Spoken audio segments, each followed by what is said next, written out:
మా చెల్లికి తెలియకుండా బర్త్డే ప్రిపరేషన్స్ అయితే స్టార్ట్ చేసాము. డెకరేషన్ అయిపోయాక వీడియో తీయలేదు, సో పిక్ పెడుతున్నాం చూడండి.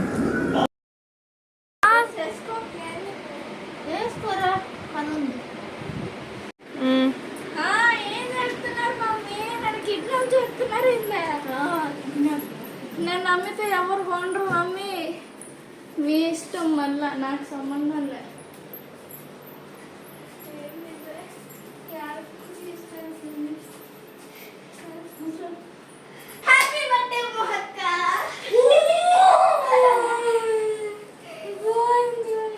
Happy birthday మోహే.